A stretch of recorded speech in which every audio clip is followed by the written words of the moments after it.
What happened behind the scenes at Friends was nothing like the show itself. For decades, Friends seemed like the perfect workplace.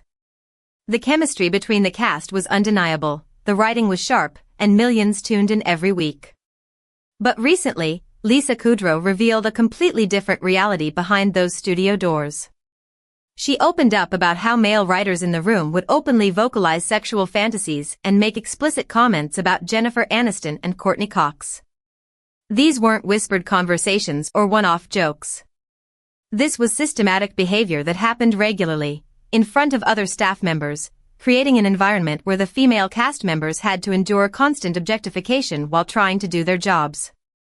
In 2006, a female writer who worked on the Friends set filed a lawsuit that brought these incidents into the legal record.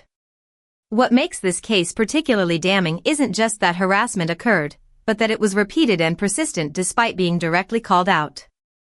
According to the lawsuit, she confronted 4 male writers multiple times, explicitly asking them to stop making graphic sexual comments about Jennifer Aniston and Courtney Cox. But the behavior didn't stop. Instead, it continued. The lawsuit detailed specific instances where these writers made vulgar remarks about the actresses' bodies and physical attributes in ways that were unmistakably sexual in nature. These weren't vague innuendos or borderline comments that could be dismissed as misunderstandings. They were explicit enough to be documented and specific enough to constitute a pattern. What's particularly striking is that this woman had to repeatedly advocate for her own right to work in a professional environment. She wasn't asking for special treatment or sensitivity training, she was asking for basic respect and for the harassment to stop.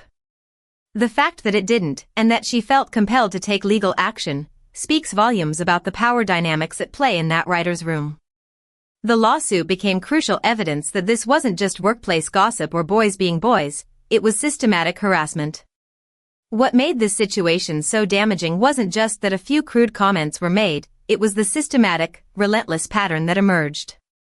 According to the lawsuit filed in 2006, this wasn't a one-time incident or an isolated joke that went too far.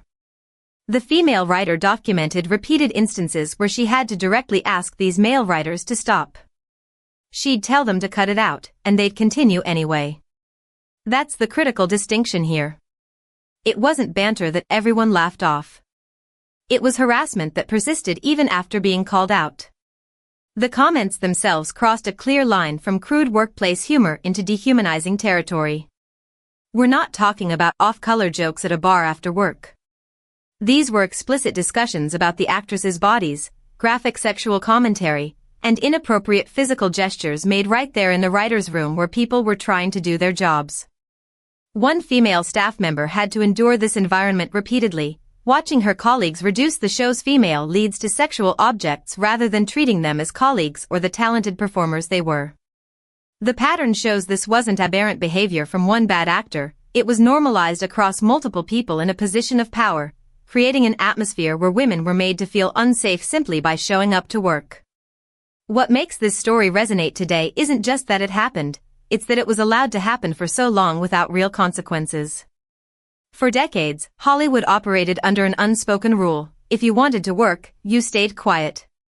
Women in writers' rooms, on sets, in offices, they knew that speaking up could end their careers.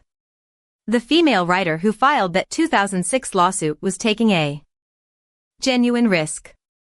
She was naming names and detailing behavior in a town where reputation is everything, where studios could blacklist you quietly, where future employers might see you as a troublemaker rather than a victim. That took extraordinary courage. What's changed since then is the conversation itself.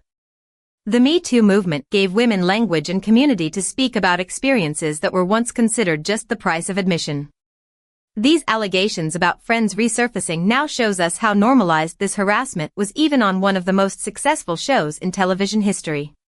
It wasn't hidden in some small production, it was happening on a massive, celebrated set. That matters because it proves harassment wasn't a fringe problem. It was systemic, and accountability for those who created that environment should have happened then. So here's what we need to take away from all this. Friends was one of the most beloved shows in television history, but behind those laughs and iconic moments was a workplace where women weren't treated with basic respect. Success and fame don't excuse harassment. Accountability matters. And the next time you re-watch an episode, remember that the cast deserved a safe set, not one where their bodies became punchlines for powerful men.